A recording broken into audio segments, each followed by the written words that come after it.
Bismillahirrahmanirrahim. Assalamualaikum warahmatullahi wabarakatuh.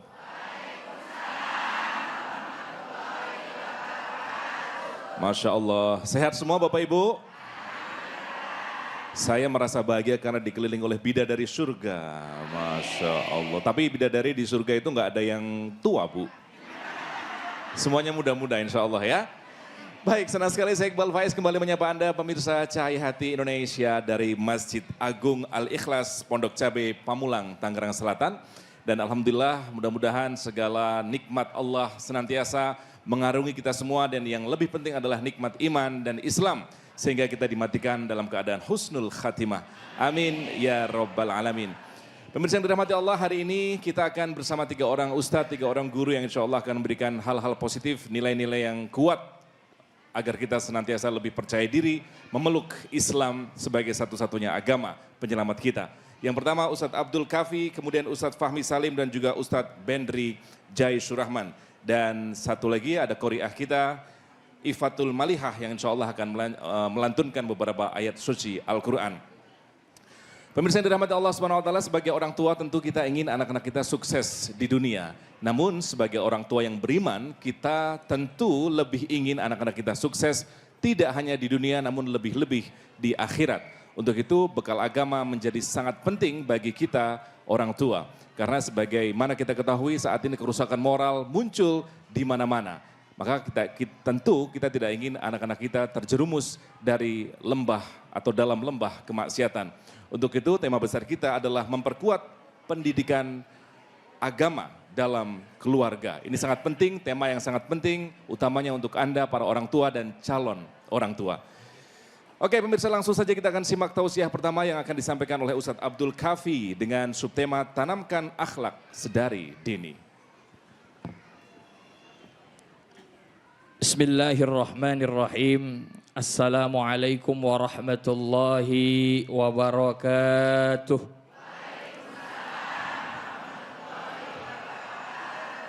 Alhamdulillahi wa kafa. Wassalatu wassalamu ala nabiyyina Muhammadinil Mustafa. Wa ala alihi wa ashabihi wa man ihtada bil huda amma ba'd. Yang sama-sama saya hormati para guru-guru dan jamaah yang dimuliakan Allah Subhanahu wa taala dan pemirsa Cahaya Hati Indonesia yang dimuliakan Allah Subhanahu wa taala. Mudah-mudahan pada hari ini hati kita senantiasa diberikan cahaya oleh Allah Subhanahu wa taala.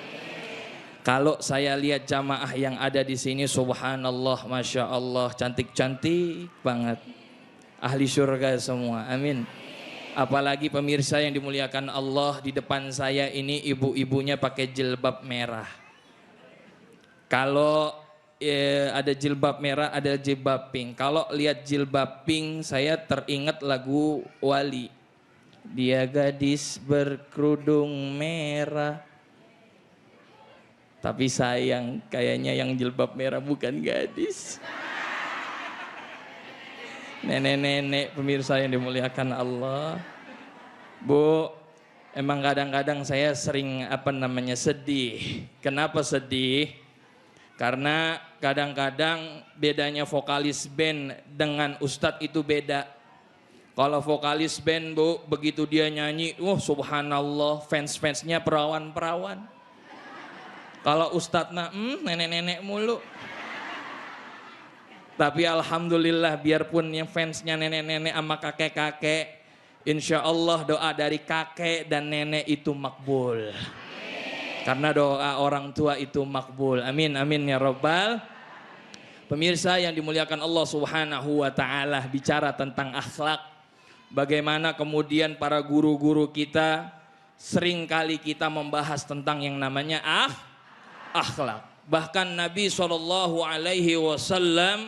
diutus ke muka bumi ini hanya yang pertama, yang paling utama, liutammima makarimal akhlak. Akhlak, menyempurnakan akhlak. Oleh karena itu ada istilah yang luar biasa. Apa? Al-akhlak ay al-adab fauqal ilmi. Puncak dari ilmu itu adalah adab dan akhlak. Maka luar biasa, siapa yang kita contoh, siapa yang harus kita panut? Tidak lain dan tidak bukan siapa? Baginda Nabi besar Muhammad Sallallahu Alaihi Wasallam. Bagaimana Nabi akhlaknya kepada Allah Subhanahu, bagaimana Nabi akhlaknya kepada bagaimana Nabi akhlaknya kepada makhluk-makhluk lain selain Allah Subhanahu. Bayangkan pemirsa yang dimuliakan Allah Subhanahu wa taala, Nabi bukan hanya kepada Allah, bukan hanya kepada manusia, kepada makhluk lain Nabi akhlaknya luar biasa. Sampai-sampai pernah dalam satu riwayat ada seseorang, ya, ini seseorang Bu ya. Dia mohon maaf, dia lagi di kebun ingin mohon maaf buang air kecil. Tiba-tiba dia melihat suatu lubang dan ingin buang air kecil di situ, di lubang itu. Lalu Nabi SAW menegur apa? La tabulanna ahadukum fil juhri. Janganlah kalian, mohon maaf, buang air kecil itu di suatu lubang. Kenapa? Karena di situ bisa jadi ada makhluk-makhluk Allah yang lain. Bisa jadi di situ Bu ada semut lagi demokrasi, lagi pilpres. Begitu dia buang air kecil, kayak banjir, ada banjir bandang, iya enggak?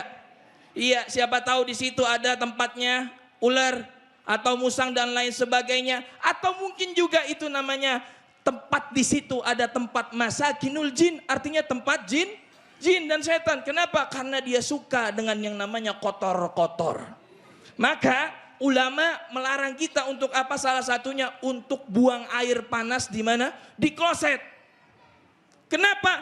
Karena di situ tempatnya jin. Jin itu tempatnya kotor. Di tempat-tempat yang kotor, dia senang di situ. Kita dilarang untuk yang namanya buang air panas. Kenapa? Ketika kita buang air panas, takut nanti dia ada yang meninggal. Maka kita dilarang. Itu akhlak Nabi kepada makhluk lain. Luar biasa. Maka kita contoh Nabi Muhammad Sallallahu Alaihi. Lalu di zaman sekarang kadang-kadang luar biasa, teknologi makin canggih. Anak-anak sekarang umur, mohon maaf Bu, saya pernah lihat ada umur SD, umur 8 tahun, 9 tahun, udah pacar-pacaran. Manggil sama temennya, bukan lagi ayang beb, sweetie, tapi apa? Papi mami, ya. Bocah papi mami. Ya Allah, udah begitu Bu, ada anak ngomong sama orang tuanya, bahasa-bahasa gaul. Gue lu baba lu baba gue lain. Giran emaknya nanya mau kemana nak, mau tahu banget apa mau tahu aja. Giliran diingetin sholat, apa tuh kata anak, mama ngingetin sholat. Suwe banget suwe, ya Allah. Orang tua dikatain suwe. Beda orang dulu begitu dipelototin sama orang tua sholat, ngerti. Sekarang orang tua melototin anak melototin leher orang tua. Apa? Ini menandakan keterpurukan akhlak. Ini menandakan bahwa yang namanya di dunia ini, di era modern ini sudah terperosok oleh gangguan-gangguan yang memang kita tidak inginkan. Termasuk syaitan dan iblis. Maka bagaimana caranya Ustadz? Agar kita senantiasa bisa merubah akhlak.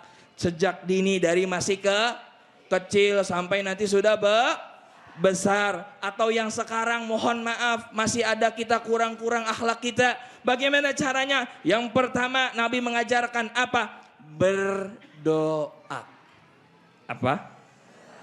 Berdoa. Ustadz, kenapa sih berdoa? Kenapa berdoa? Karena yang merubah karakter itu adalah Allah Subhanahu wa ta'ala. Lah, ada istilah begini Bu, Pak. Pernah dengar istilah begini? Saya mah begini emang bawaan dari lahir. Emang orangnya ini nyablak. Emang orangnya ini enggak. Itu semua bisa dirubah. Kalau kita mengatakan seperti itu, lalu apa fungsi Nabi Shallallahu Alaihi Wasallam? Maka Nabi Shallallahu Alaihi Wasallam berdoa, apa doanya? Allahumma hadini li ahsanil akhlaq. La yahdi li ahsanil akhlaq illa anta. Ya Allah, aku minta petunjuk kepadamu ya Allah. Ya Allah, aku minta tuntunan kepadamu ya Allah. Agar apa? Agar kami diberikan petunjuk, agar menjadi mempunyai akhlak yang baik. Dan tidak ada yang memberikan akhlak yang baik kecuali Engkau wahai Allah Subhanahu. Artinya kita banyak-banyak berdoa. Bu, iya banyak-banyak berdoa. Ibu kalau doanya lagi cermin gimana Bu? Allahumma kama hassanta khalqi fahassin khuluqi. Loh Ustadz, kita kan lagi bercermin. Kenapa yang didoakan malah akhlak? Karena senantiasa yang namanya akhlak agar bisa menyerupai yang namanya wajah. Ya, jadi yang pertama apa? Doa. Pemirsa yang dimuliakan Allah Subhanahu wa taala, insyaallah nanti akan kita lanjutkan tips-tips berikut agar kita menanam akhlak dari sejak dini dan sekarang. A'udzu billahi minasy syaithanir rajim.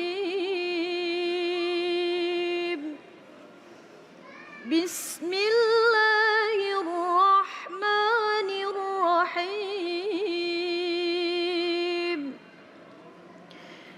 Ya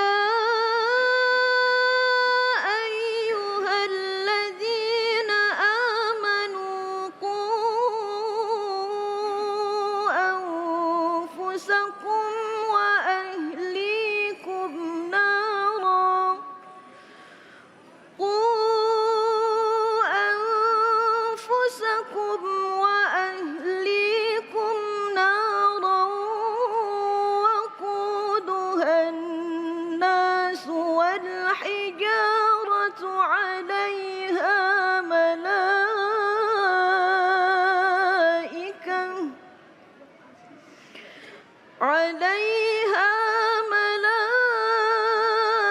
ملائكة غلاظ شداد لا يعصون الله ما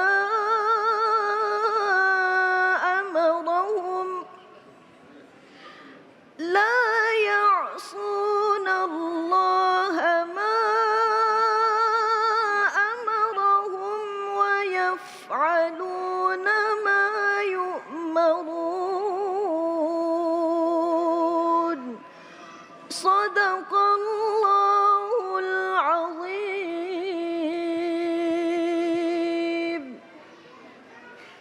Subhanallah, ayat suci Al-Quran yang tadi dibacakan adem Bu ya, ademnya Pak ya. Mudah-mudahan nanti Al-Quran bisa memberikan syafaat kita di yaumil akhir nanti, amin. Lanjut lagi, bagaimana cara kita menanamkan akhlak sejak dini. Yang kedua caranya adalah dengan belajar. Bu, ya, Nabi SAW adalah seorang Nabi. Sempurna Bu? Sempurna? Sempurna. Tapi Nabi SAW senantiasa berdoa minta sama Allah. Ya Allah, Allahumma rzuqni ilman.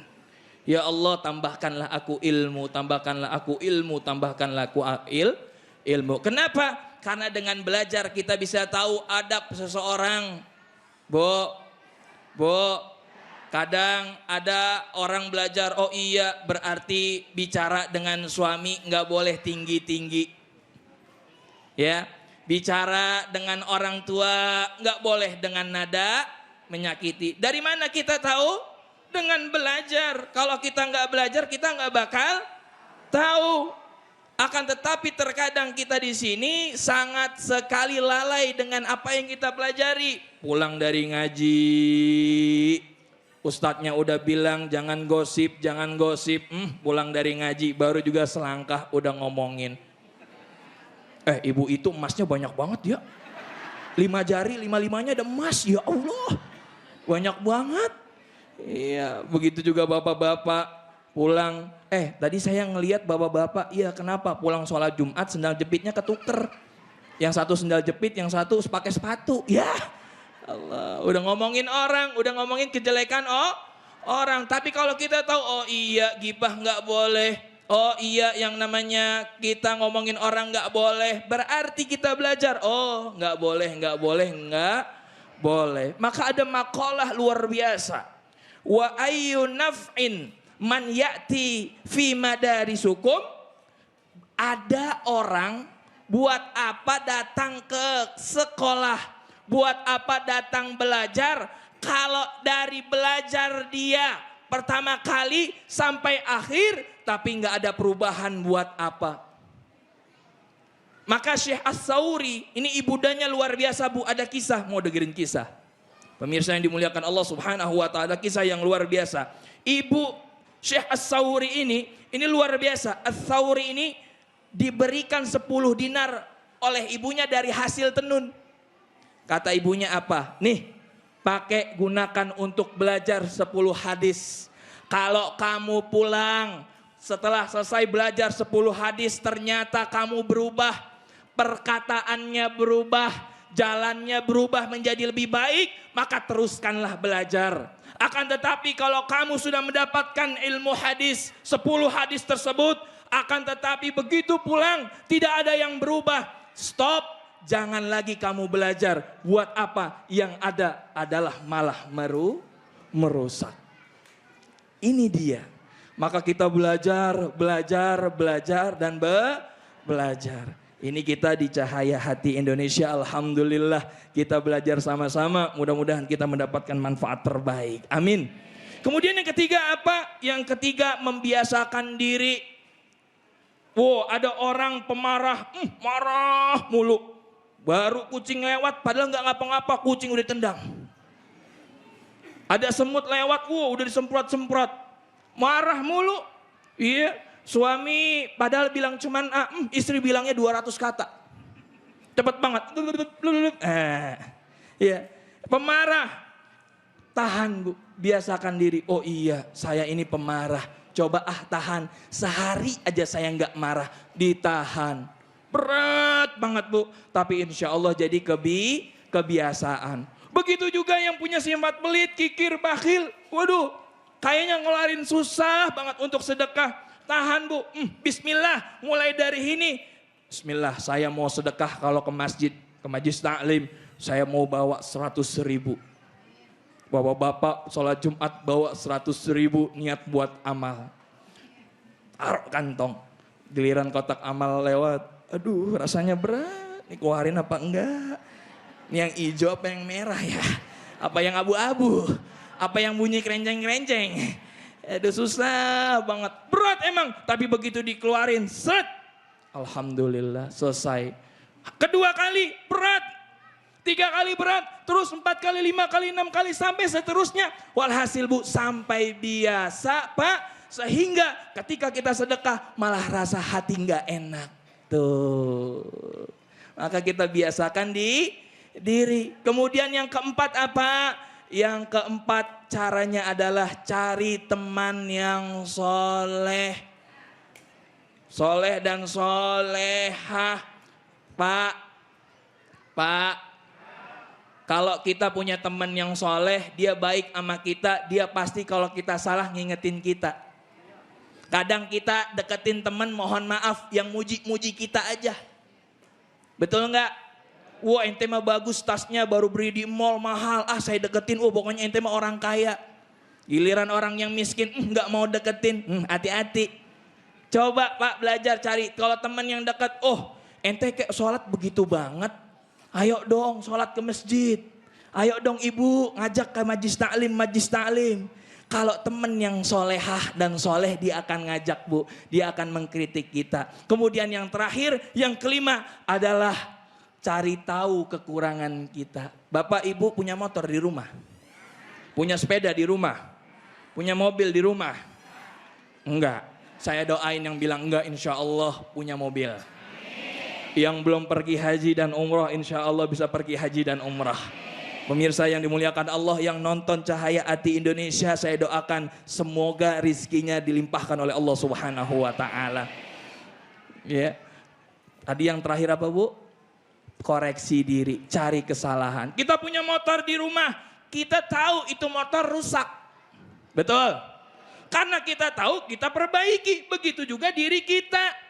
Coba tubuh motor udah tahu rusak, kita pakai aja jalan. Kotek, kotek, kotek. Bannya udah habis. Rantainya udah bunyi, kotek, kotek, kotek. Walhasil apa? Mati di jalan. Begitulah diri kita. Kalau diri kita cari koreksi. Oh iya, saya kurang sedekah. Oh iya, saya masih pelit. Oh iya, saya pemarah orangnya. Oh iya, saya kurang bergaul sama masyarakat. Ketika kita sadar, kita memperbaikinya, insya Allah akhlak akan datang dan Allah akan memberikan hidayah kepada kita. Maka Nabi mengajarkan kepada kita untuk menggembala kambing. Ya, sunnah Nabi itu apa? Menggembala kambing. Kenapa? Karena kambing, Bu, kita ngangon kambing tahu? Iya, itu melatih kesabaran kita. Iya, karena kambing, Bu, kalau kita kangon ada 10, yang satu masuk ke rumah orang, yang satu makanin bunga orang. Susah banget, ada yang dia berantem, sabar banget. Maka itulah ajaran dari Nabi SAW. Ya, sekarang saya ingin memberikan kesempatan bertanya kepada jamaah semua. Silakan, ada yang ingin bertanya? Baik, ibu yang di depan, boleh tafadhol. Assalamualaikum warahmatullahi wabarakatuh.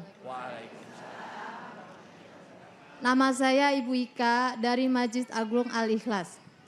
Sebagai orang tua telah memberikan pendidikan agama Islam yang cukup sesuai agama Islam.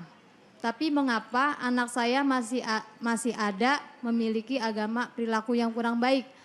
Apakah sikap saya sebagai orang tua memberikan ajaran yang lebih baik, Pak Ustadz? Makasih. Wassalamualaikum warahmatullahi wabarakatuh. Waalaikumsalam warahmatullahi wabarakatuh. Bagus sekali pertanyaan Bapak Ibu yang dimuliakan Allah. Buah tidak akan jatuh jauh dari pohonnya. Ketika ada anak yang buruk perilakunya, itu mencerminkan orang tuanya.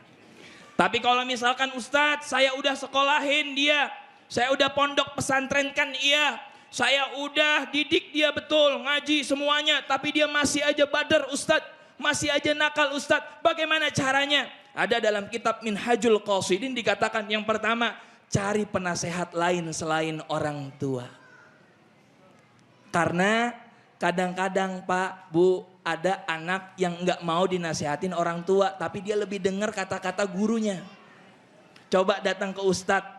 Dia fans sama siapa? Datang ke Ustadz, bilang, Ustadz ini anak saya begini, tolong dong ingetin. Oh iya, dibilangin sama ustadzanya, Neng, kalau perempuan nggak baik keluar malam-malam sampai jam 12. Nggak boleh, nggak baik keluyuran tengah malam tanpa nggak jelas cewek-cewek malam-malam.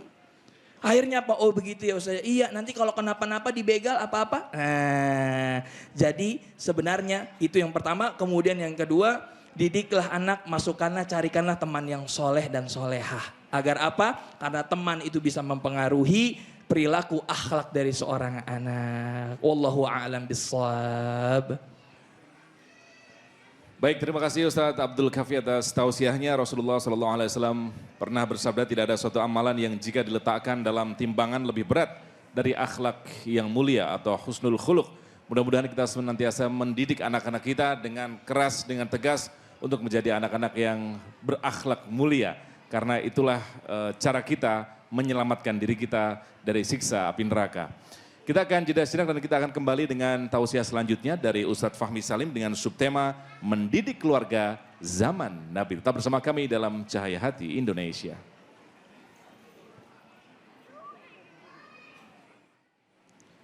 Assalamualaikum warahmatullahi wabarakatuh. Alhamdulillahi rabbil alamin. والعاقبة للمتقين ولا عدوان إلا على الظالمين أشهد أن لا إله إلا الله الملك الحق المبين وأشهد أن محمدا عبد الله ورسوله المبعوث رحمة للعالمين اللهم صل وسلم وبارك على نبينا محمد وعلى آله وصحبه أجمعين أما بعد. Bapak Ibu, saudara, hadirin, hadirat jamaah yang mudah-mudahan kita semuanya senantiasa dirahmati Allah Subhanahu wa taala. Para pemirsa Cahaya Hati dimanapun Anda berada, alhamdulillah wa syukrulillah. Hari ini luar biasa kita mendapatkan banyak sekali pencerahan-pencerahan. Bagaimana kita menanamkan akhlak kepada anak-anak dan keluarga kita. Insya masih ingat? Masih ingat nggak? Baru diomongin udah lupa. Ya, Masya Allah. Bapak Ibu yang dirahmati Allah Subhanahu wa taala, tema kita pada siang hari ini adalah bagaimana pendidikan keluarga di zaman Nabi. Bagaimana Al-Quran menggambarkan pentingnya keluarga. Keluarga sebagai elemen, keluarga sebagai unit terkecil dari masyarakat, dari suatu negara, dari suatu bangsa. Maka perhatian Al-Quran terhadap reformasi atau perbaikan keluarga ini cukup luar biasa. Bapak Ibu yang dirahmati Allah Subhanahu wa taala, di dalam Al-Quran Allah menggambarkan banyak kisah tauladan. Bukan cuma kisah biasa. Kalau kisah kadang-kadang kita memahaminya seolah-olah seperti dongeng. Seperti legenda. Ya, di negeri kita ini banyak legenda-legenda ya. Iya kan? Ada Malin Kundang, betul. Apalagi? Cerita-cerita di daerah-daerah kita bagaimana pendidikan orang tua kepada anak-anaknya. Yang durhaka kepada orang tuanya. Ya, bagaimana sanksinya, bagaimana balasannya. Bapak Ibu yang dirahmati Allah, kisah dalam Al-Quran ini bukan hanya kisah. Dan dia bukan dongeng. Kalau dongeng bisa jadi ada atau enggak. Nyata atau dia hayalan. Tetapi kisah-kisah di dalam Al-Quran ini membawa nilai-nilai keteladanan. Nilai-nilai kehidupan yang dia hidup real, pernah ada di dalam sejarah umat manusia. Siapa mereka? Mereka itu adalah para nabi dan rasul yang dikatakan oleh Allah dalam Al-Quran, laqad kana fi qasasihim ibratun liulil albab. Di dalam kisah kehidupan mereka terdapat ketauladanan, terdapat pelajaran bagi orang-orang yang mau berfikir. Siapa di antaranya yang Allah puji bagaimana nabi dan rasul ini berhasil mendidik keluarganya. Subhanallah. Lihat di dalam surah Ali Imran. Ayat berapa? 33, 34. Insya. Apa kata Allah? Innallaha astafa Adama wa Nuhan wa ala Ibrahim wa ala Imran alal alamin. Dzurriyyatan ba'duha min ba'din wallahu sami'un alim. Allah memuji 4 orang. Yang pertama adalah Allah menyatakan, aku telah memilih Adam sebagai rasul, sebagai nabi. Yang kedua, Nuh sebagai nabi. Yang ketiga, ini hebatnya, Allah bukan hanya menyebut nama nabinya, tetapi juga dengan nama keluarganya. Yaitu siapa? Keluarga Nabiullah Ibrahim alaihis. Bu, kira-kira kalau kita tasyahud akhir, baca sholawat apa? Sholawat apa? Namanya sholawat Ibrahimiyah. Sholawat apa? Sholawat Ibrahimiyah itu yang lengkap. Allahumma salli ala sayyidina Muhammad wa ala ali sayyidina Muhammad kama sallaita ala wa ala ali wa barik ala wa ala ali kama barakta wa ala ali Ibrahim fil alamina innaka hamidun. Nama sholawatnya apa? Ibrahimiyah. Masya Allah. Udah baru tahu belum? Udah tahu ya? Insya. Namanya sholawat Ibrahimiyah. Kenapa istimewa? Ibrahim dan keluarganya ini kita sebut. Setiap kali sholat, bayangkan. Setiap kali kita sholat, di rakaat terakhir, tasyahud akhir, kita membaca sholawat untuk Nabiullah Ibrahim dan keluarganya. Alhamdulillah. Luar biasa.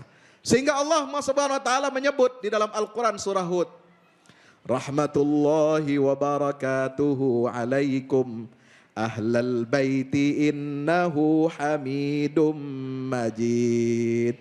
Rahmat Allah dan keberkahan-keberkahan dari Allah diturunkan untuk kamu semua. Alaikum. Siapa kamu semua di situ? Keluarga Nabi Ibrahim. Ahlal bait. Mereka disebut dengan sebutan Ahlul Bait. Keluarga, rumahnya Nabiullah Ibrahim alaihis. Siapa saja? Yang pertama Siti Sarah, putranya Ishak. Yang kedua Siti Hajar, putranya Nabiullah Ismail alaihis.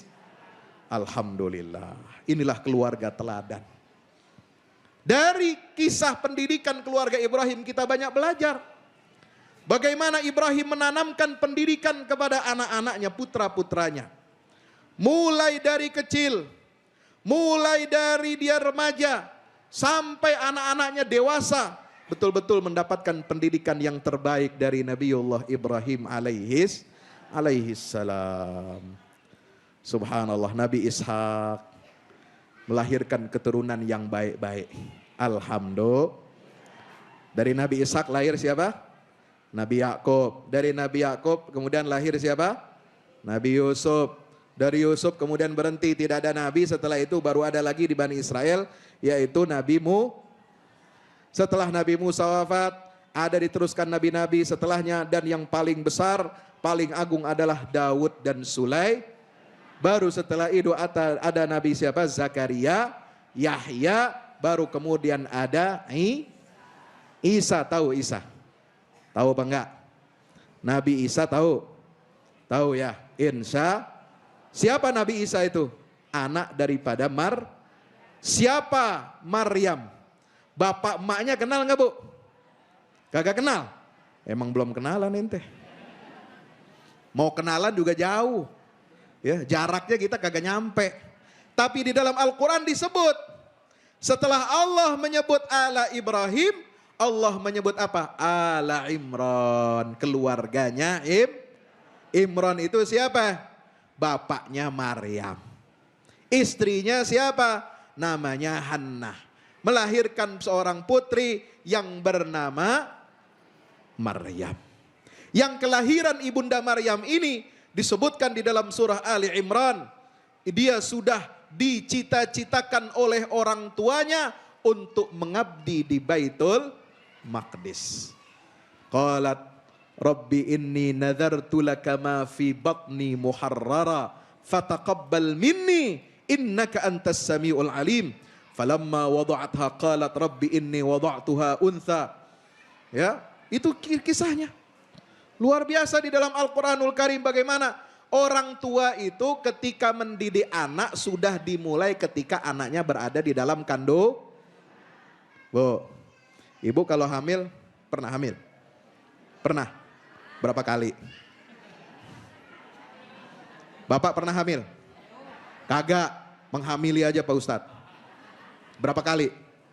Nah, banyak. Masya Allah. Apa yang ibu lakukan, bapak lakukan ketika anak di dalam kandungan? Ya, berdoa. Iya. Ngusap-ngusap perut istri. Iya. Diusap nggak, Bu? Kagak. Ya, kesian amat. Bapak Ibu yang dirahmati Allah Subhanahu wa taala, dimulai dari mana? Cita-cita. Orang tua itu harus punya cita-cita ketika anaknya berada dalam kandungan, dia sudah sampaikan harapan dan cita-citanya itu kepada Allah Subhanahu wa taala. Insya seperti istri Maryam. Dia ketika hamil mengandung seorang anak, waktu itu nggak ada USG, betul? Kan belum ada, belum tahu. Ini periksa nih bayinya kelamin laki atau perempuan zaman dulu, betul? Nggak tahu, dia pengennya apa? Kalau lahir anak laki-laki, dia ingin persembahkan untuk berkhidmat di Baitul. Tapi ternyata yang lahir siapa? Perempuan, Masya Allah. Takdir Allah nggak bisa ditolak, betul? Makanya jangan pilih-pilih ya Bu ya. Hadirin jamaah yang dirahmati Allah Subhanahu wa taala, pemirsa Cahaya Hati yang mudah-mudahan juga kita semuanya senantiasa dalam lindungan Allah Subhanahu wa taala. Amin ya rabbal. Keluarga Ibrahim dipuji oleh Allah. Kenapa? Karena mereka semuanya adalah orang-orang yang taat. Kenapa keluarga itu diberkahi oleh Allah? Turun keberkahan-keberkahan dari Allah karena mereka orang-orang soleh. Keluarga yang diberkahi itu bukan berarti keluarga yang berlimpah materi. Bukan diukur dari kekayaannya. Bukan diukur dari kecantikannya. Bukan diukur dari kepintaran otaknya aja. Tapi keberkahan Allah berikan kepada satu keluarga. Seperti keluarga Ibrahim. Karena ketaatan dan kepatuhannya kepada Allah Subhanahu. Inilah keberhasilan Ibrahim dalam mendidik putranya. Ishak, putra yang soleh, anak-anaknya jadi keturunan yang soleh. Alhamdulillah. Dzurriyyatan ba'duha min ba'din, sehingga Allah mengatakan mereka itu adalah keturunan yang mewarisi sifat-sifat kebaikan dari keturunan generasi-generasi sebelumnya. Luar biasa. Ini ada apa? Transfer. Ya. Nilai-nilai itu ditransfer. Bukan cuma transfer duit. Bu, Pak, hati-hati, anak-anak jangan sampai kita didik dia menjadikan diri kita ini sebagai mesin ATM doang. Betul apa betul? Anak-anak deketin emaknya, deketin babaknya, maunya apa? Mau duitnya doang. Zaman sekarang, jangan sampai, tapi transfer nilai. Ketakwaan, ketaatan, kepatuhan kepada Allah Subhanahu wa ta'ala. Ismail, Masya Allah. Fabasyarnahu bighulamin halim. Anak yang cerdas, santun, luar biasa.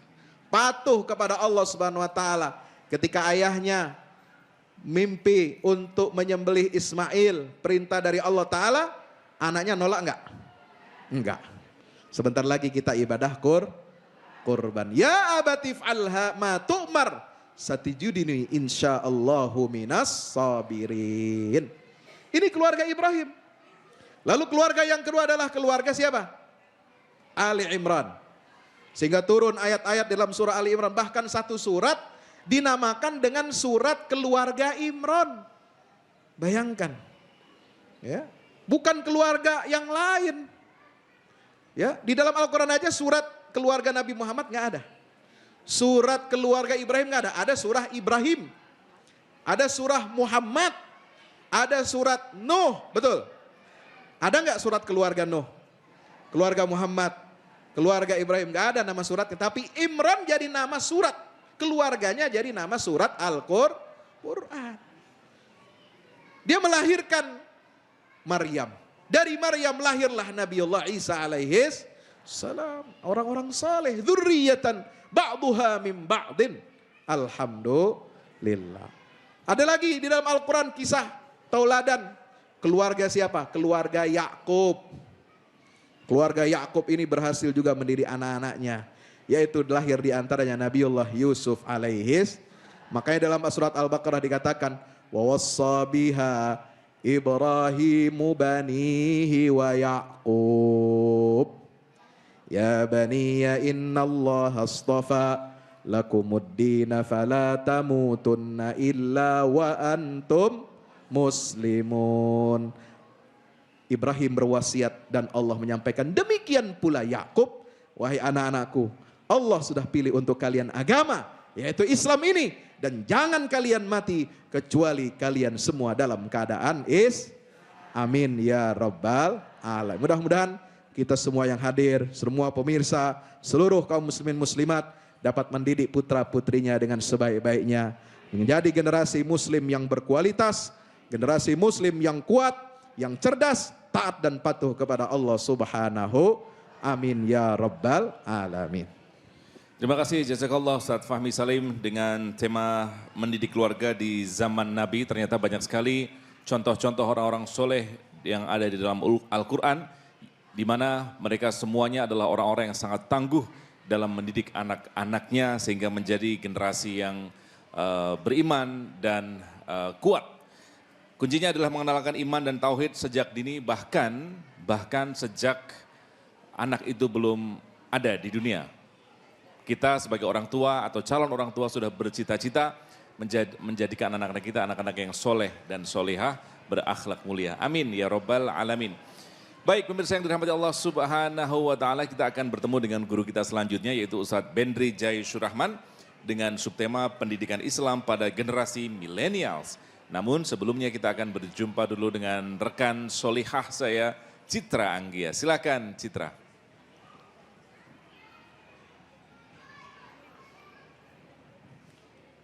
Masya Allah, jazakallah khairan, Iqbal Faiz. Masya Allah ya, ini tadi saya udah di sini mendengarkan tadi apa yang diberikan guru-guru kita tuh benar-benar menjadi ilmu yang harus kita terapkan untuk kita sebagai orang tua di rumah atau mungkin akan menjadi orang tua ya. Semoga bermanfaat insya Allah. Dan siang ini saya Citra Anggia juga masih menemani Anda pemirsa, tentunya ditemani dengan Luwak White Coffee. Tadi saya mendengarkan itu sambil ditemani juga dengan pengunjung di sini. Assalamualaikum Ibu, dengan Ibu siapa? Salam, dengan Ibu Heni. Ibu Heni, udah warna hijabnya kayaknya ceria banget, yang dipegang juga bikin happy kayaknya ya. Ini saya tuh suka yang dingin Ibu, kalau Ibu minumnya? Oh, kalau Mbak suka yang dingin, kalau saya yang hangat. Oh, itu yang original juga ya sama kayak Iya, saya, tapi iya, yang sama. ini yang dingin itu yang hangat. Iya, Oke, yang banyak hangat. banget emang pilihannya ya. Tapi alasan yang jadi bikin Ibu selalu minum Luwak White Coffee apa sih? Yang penting halal, nyaman di lambung. Dan Betul. inilah kopi para artis. Ih, bener banget Ibu, tahu banget. Ini juga kopi para ustadz loh Ibu. Oh iya. Iya makanya, dan ini tuh enak banget. Nah untuk tahu kenapa ini jadi enak banget, saya langsung tanya ke Mbak Rita aja. Mbak Rita, Assalamualaikum. Mbak, ini kok enak banget sih?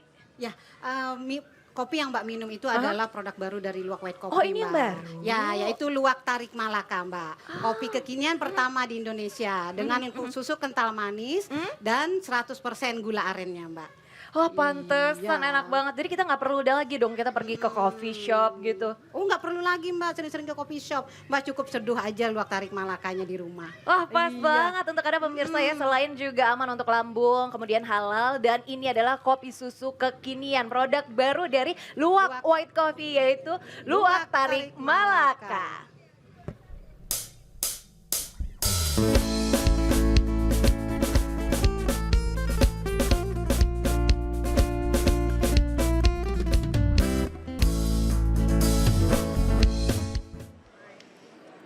أعوذ بالله من الشيطان الرجيم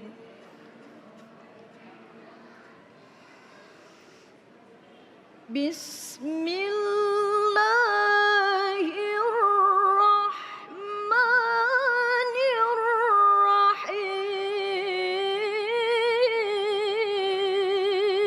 الرحيم وأمر أهلك بالصلاة واصطبر عليها لا نسألك رزقا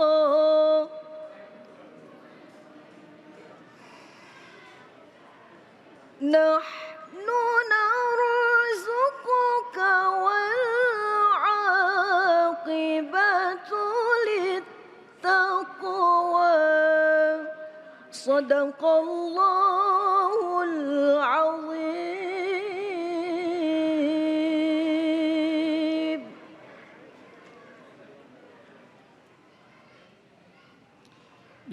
Bismillahirrahmanirrahim. Assalamualaikum warahmatullahi wabarakatuh.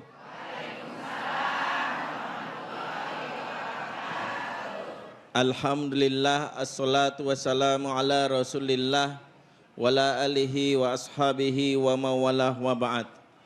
Bapak-bapak dan juga ibu-ibu jamaah Masjid Agung Al-Ikhlas yang semoga kita yang hadir senantiasa diberkahi oleh Allah Subhanahu wa taala. Alhamdulillah, saya bersyukur melihat muka-muka cerah semua yang hadir di sini. Ya, ini pertanda saldo di rekening masih banyak ya. Amin ya.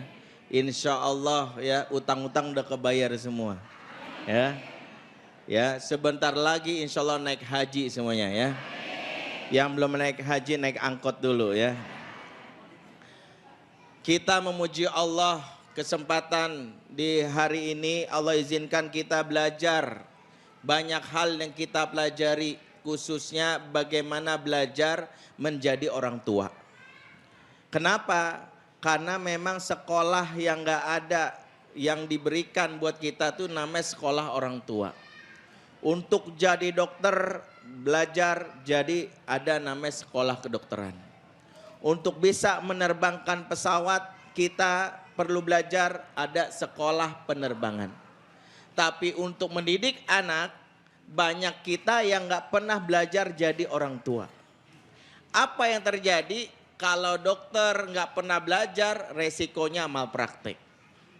Salah suntik pasien, mati. Pas ditanya, kok bisa mati? Nggak tahu juga, ternyata bukan dokter. Cuman tetangganya dokter. Iseng-iseng ngelihat kayaknya nyuntik doang mah gampang. Tusuk, mati. Ada orang yang dia misalnya nggak pernah bawa pesawat, hancur itu pesawat. Nah, kita lagi mengevaluasi diri. Saya khususnya, ternyata dulu nggak pernah belajar ilmu bagaimana jadi orang tua. Sehingga apa terjadi? Di zaman yang serba canggih hari ini, ya dikenal sebagai zaman milenial, sebenarnya harus dikoreksi. Ibu-ibu sering dengar milenial kan? Sebenarnya milenial itu generasi kelahiran dari 75 sampai 95. Ya, namanya milenial. Kalau 95 ke atas yang anak-anak zaman now ini namanya post milenial.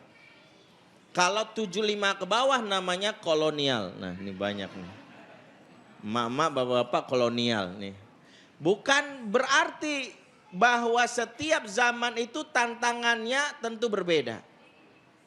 Zaman sekarang dengan zaman dulu tantangannya berbeda. Dulu bapak kita, emak kita segalak-galaknya sama kita, alhamdulillah masih betahlah kita di rumah. Kenapa? Karena di luar belum ada tempat hiburan, mall belum buka. Belum ada yang namanya tempat nongkrong anak muda. Belum ada gadget, belum ada tempat-tempat anak-anak hiburan malam. Di luar masih gelap, banyak kebun, banyak sawah. Dulu nih tempat ini mungkin tempat jin buang anak. Ya, sekaligus buat anak. Kalau orang tua zaman dulu meskipun gak berbekal ilmu, ngomelin kita masih betah di rumah. Kenapa? Karena anak zaman dulu mau kabur juga mikir. Daripada kesambet jin kan gitu. Mendingan di rumah. Sekarang zaman berubah. Anak-anak banyak tempat nongkrongnya, game station di sana sini. Dulu sempat ada warnet, sekarang diganti sama gadget. Sekarang ada mall, buka 24 jam, tempat nongkrong. Emak bapaknya ngomel dikit, kamu nggak pulang 3 hari. Maka apa yang sebenarnya harus kita lakukan? Zaman boleh berubah, tapi ada satu yang nggak boleh berubah, yaitu hubungan batin antara orang tua dengan anak. Virus di luar boleh jadi banyak di zaman sekarang. Mulai dari narkoba, pornografi, termasuk free sex, termasuk juga misalnya LGBT, segala tantangannya banyak. Tapi ketika anak itu nggak dekat sama emak bapaknya, maka mereka lebih tertarik sama di luar. Mohon maaf, pengalaman saya waktu di luar negeri sempat safari dakwah di Australia, ini ngobrol-ngobrol singkat. Ternyata di luar negeri pengedar narkoba sebelum menjalankan misinya, mereka ikut workshop parenting 3 hari. Mereka belajar ilmu parenting yang mungkin bapak ibunya nggak ngerti apa ilmu parenting. Ternyata mereka tahu cara bagaimana membuat anak-anak itu masuk dalam rangka mereka. Ada seorang anak muda suatu hari ketangkep ya. Dalam penangkapan itu dia dilihat anak orang kaya ternyata bukan pemakai. Udahlah kaya bukan pemakai tapi jadi pengedar. Maka kita bingung, kok bisa? Umumnya orang jadi pengedar selain karena miskin, kedua dia make. Lah kok dia mau jadi pengedar resikonya? Akhirnya diajak untuk menjebak si pengedar aslinya, dia mau. Duduk dia di sebuah mall, mohon maaf, ternyata waktu itu dia duduk, kita lihat dari CCTV, dipasang alat penyadap. Ini cerita benar dari kawan saya yang jadi konsultannya. Apa yang terjadi? Datanglah seorang bapak muda pakai topi pet, dia datang, ini pengedarnya, kita lihat di CCTV.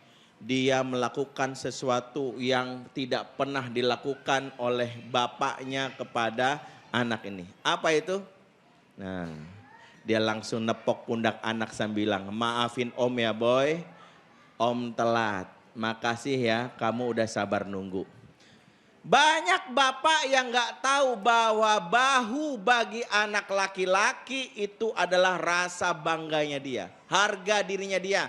Bapak yang gak pernah megang bahu anak laki-lakinya, mohon maaf Pak, nanti kelak dia jadi anak ABG yang cari laki-laki dewasa lain yang akan nepuk bahunya meskipun kepala preman. Karena bapaknya gak pernah, paling kau pulang diomelin mulu, bego lu. Ya, kadang diomelin lagi dengan kalimat yang buruk. Dasar, kalimat-kalimat yang buruk tuh keluar dari bapak ke anak. Anak gak pernah ditepuk bahunya. Makanya ketika ada kepala preman yang begini, wah hebat lu ya. Habis bacok 5 orang, malah pede. Maaf Pak, saya ngomong gini. Apalagi anak perempuan, nggak dekat sama bapak. Nih saya ngomong ini supaya bapaknya mau terlibat. Nih zaman milenial, ibu doang sendirian jebol, harus dibantu sama bapak. Betul-betul aja ibu nih, kayak stres banget ngurusannya. Kenapa? Nih rahasianya, anak perempuan nih nggak dekat sama bapaknya berpeluang jadi cabe-cabean. Tahu cabe-cabean nggak? Ya kalau cowok terong-terongan, kalau bencong terong dicabein. Aduh, terong balado orang Padang bilang. Kenapa tuh anak keluar malam-malam?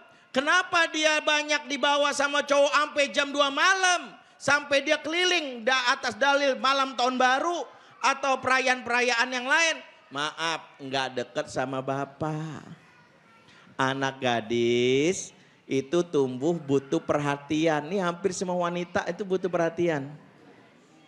Makanya ingat nih, kalau wanita nggak dapat perhatian, ntar larinya ke mall. Karena di mall ada perhatian kan. Itu kan di mall. Makanya wanita banyak ke mall. Tapi masalahnya ketika maaf bapak ini punya anak gadis. Gak pernah ngomong gini, duhai my love, duhai my princess. Papa maaf jarang pulang tapi papa kangen sama kamu nak. Kamu harus tahu ya, kalau ada yang ganggu kamu bilang sama bapak. Bapak ganggu lagi tuh orang. Menyakiti kamu jangan macam-macam. Bapak pesen ntar Densus 88 nangkap tuh orang. Maaf anak gadis yang bapaknya dapat omong, yang selalu ngomong gini, dia bilang dalam hatinya so sweet. Bapaknya membuat dia nggak perlu cari perhatian cowok lain. Kalau sekarang anak milenial yang ceweknya malam-malam gampang banget dibawa sama sebarang laki-laki, maaf Pak, evaluasi bapak udah nggak dicintai sama anak gadis. Kalau anak gadis nggak cinta sama bapaknya gampang banget ketemu cowok yang pandai merayu. Baru dipuji sedikit, wajahmu mengalihkan duniaku. Kelepak. Bapak kamu supir angkot ya? Kok tahu? Soalnya kamu ngetem terus di hati aku. Sah. Baru dipuji gitu kelepak. Tahu bapaknya nggak pernah. Maka mendidik anak zaman milenial kata kuncinya perbaiki hubungan dengan anak. Karena kalau kita kendor sama anak, maka yang terjadi itu anak banyak banget pasar ya, orang di luar yang akan menariknya. Pengedar narkoba mula-mula baik. Mula-mula ngincer. Kenapa sih galau? Tenang ada abang. Diajaklah dikasih pinjaman duit, modus. Ya. Maka sering saya bilang, di zaman ini ibu-ibu juga harus berupaya dengerin apa yang jadi kebutuhan anak. Ketika bapak ini nggak pernah ngajak, ibu juga nggak pernah ngajak ngobrol, yang ada pulang anak baru pulang diomelin. Kadang tuh anak tuh ketika pulang butuh satu figur Kadang-kadang kita ini apa-apa lisannya keburu cepat nasehatin. Bukannya nggak boleh, boleh nasehat. Tapi ada waktunya.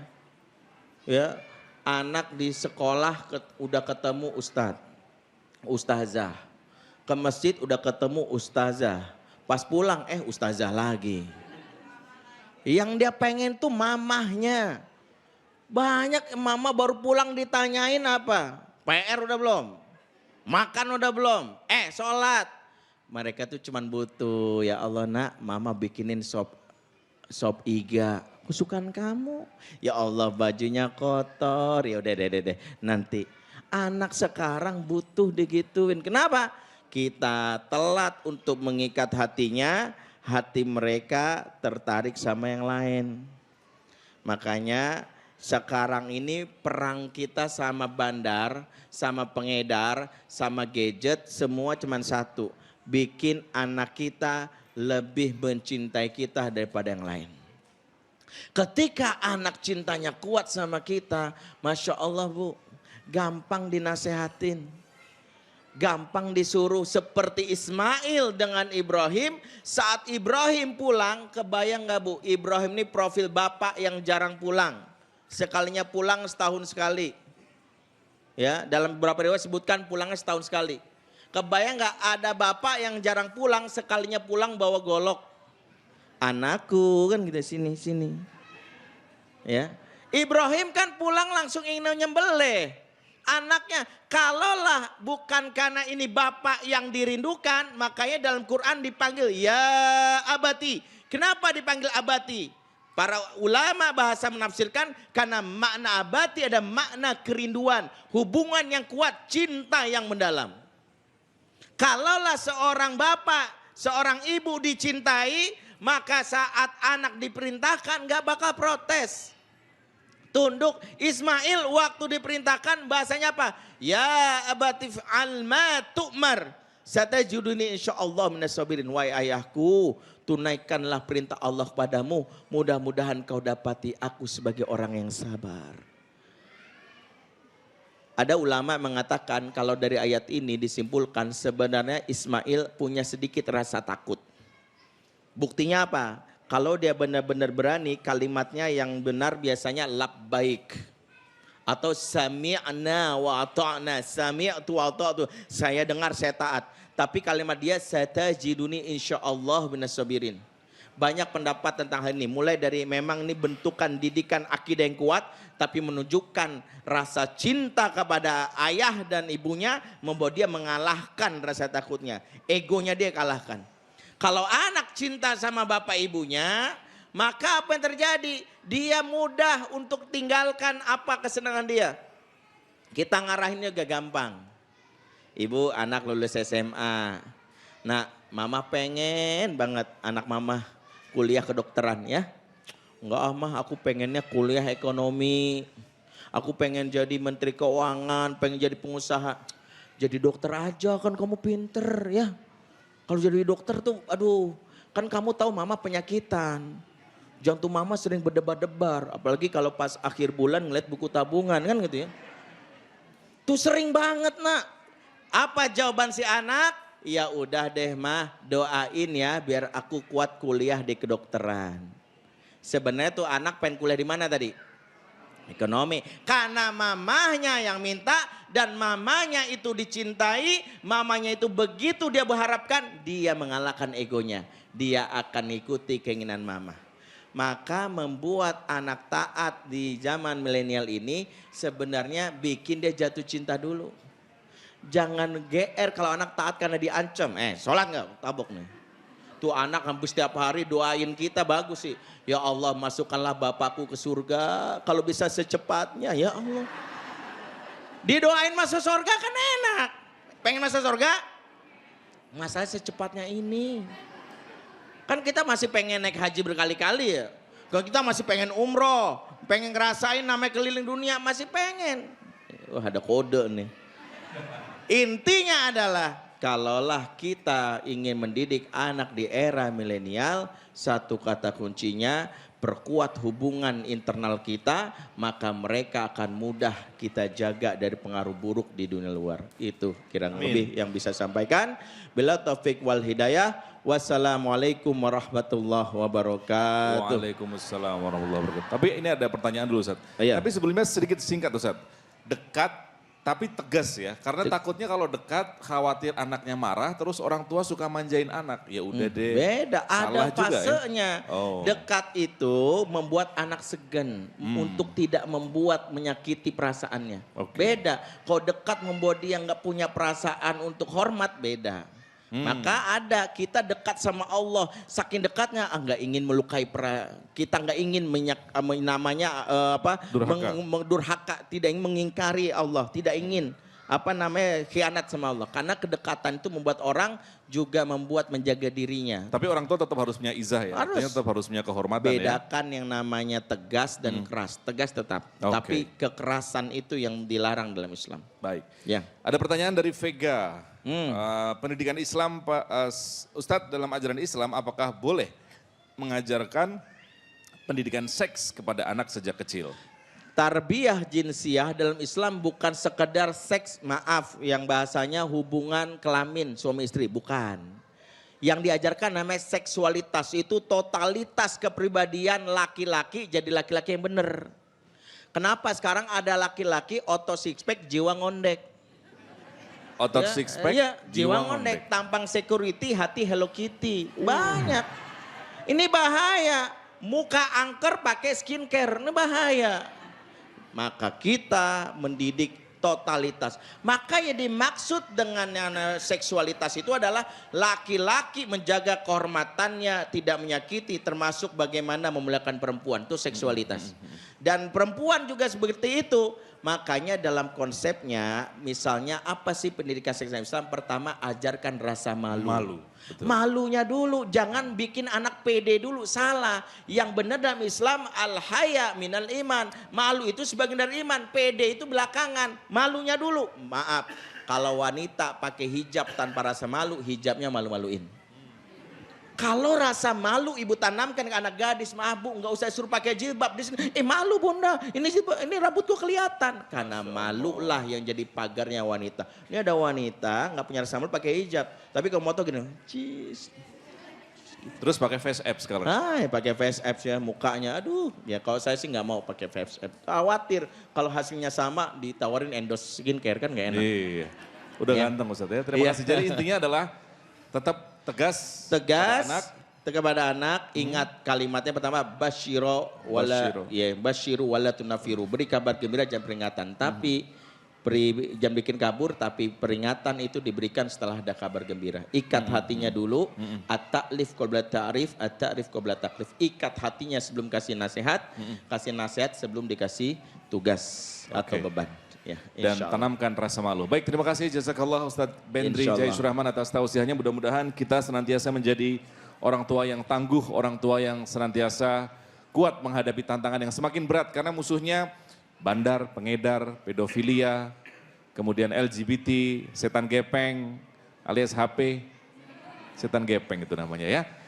Semakin berat tugas orang tua di zaman sekarang, tapi mudah-mudahan karena iman, karena tauhid, kepada Allah Subhanahu wa taala kita tetap kuat menghadapinya. Kita akan jeda sejenak dan kita akan kembali bergabung dalam Cahaya Hati Indonesia. Pemirsa, kami masih dari Masjid Agung Al-Ikhlas Pondok Cabe Pamulang, dan pemirsa kita berada di segmen akhir dalam Cahaya Hati Indonesia dengan tema besar memperkuat pendidikan agama dalam keluarga. Guru-guru kita sudah memberikan banyak sekali nasihat tentang bagaimana orang tua seharusnya bersikap mengenai akhlak untuk anak-anaknya agar anak-anak siap menjadi anak-anak yang soleh dan solehah dan tangguh menghadapi segala perubahan zaman, tentu dengan akidah dan tauhid yang kuat. Mudah-mudahan kita senantiasa menjadi orang-orang tua yang tangguh juga dan senantiasa sabar menghadapi anak-anak kita yang ternyata memang tantangannya semakin berat. Terus berdoa kepada Allah, Rabbana hablana min azwajina wa dzurriyyatina qurrata a'yun waj'alna lil muttaqina imama. Terima kasih kepada guru-guru yang sudah memberikan tausiahnya kepada kita, Ustadz Abdul Kafi, kemudian Ustadz Fahmi Salim dan juga Ustadz Bendri Jaisurahman. Kita doakan mudah-mudahan guru-guru kita senantiasa diberikan kesehatan dan istiqomah memberikan yang terbaik untuk umat. Kita tutup majelis yang mulia ini dengan doa kifaratul majelis. Subhanakallahumma wa bihamdika asyhadu an la ilaha illa anta astaghfiruka wa atubu ilaik. Dan di penghujung acara kita akan berdoa bersama yang dipimpin oleh Ustadz Fahmi Salim. Akhir kata saya Iqbal Faiz dan seluruh teman-teman yang bertugas mengucapkan jazakumullah khairan katsiran. Wassalamualaikum warahmatullahi wabarakatuh. Alhamdulillahi rabbil alamin. Allahumma salli wa sallim wa barik ala nabiyyina Muhammadin wa ala alihi wa sahbihi ajma'in. Ya Allah, ya Karim, ya Rahman, ampunilah dosa-dosa kami, dosa-dosa kedua orang tua kami, dosa-dosa mertua kami, dosa menantu kami, dosa anak-anak kami, dosa anak cucu kami. Ya Allah, jadikanlah anak cucu kami, keluarga kami menjadi penyejuk mata bagi kami, ya Allah, ya Rabbal Alamin. Rabbana hab lana min azwajina wa dhurriyyatina qurrata a'yun waj'alna lil muttaqina imama. Ya Allah, jadikanlah kami orang-orang tua yang baik, ya Allah. Sebagaimana Engkau memberikan pendidikan kepada Nabiullah Ibrahim alaihi salam, kepada Imran dan istrinya, kepada Yakub dan istrinya, kepada Nabi Muhammad SAW dan istrinya, sehingga mereka semua dapat berhasil mendidik anak-anak dan keluarga mereka, ya Allah. Ya Allah, berikanlah kami kemampuan dan kekuatan untuk meneladani para nabi, ya Allah. Dapat meneladani para sahabat, ya Allah.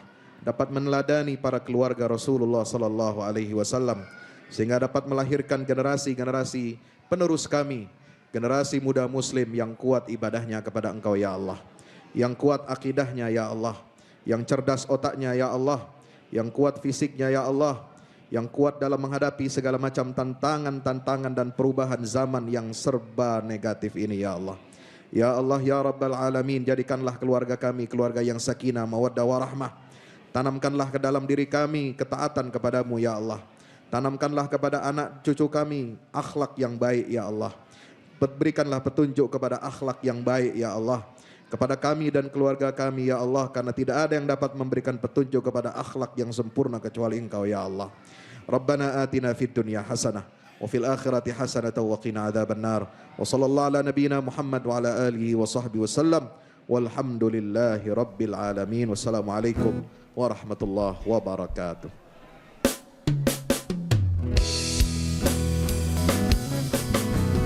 Kau tempat mengalir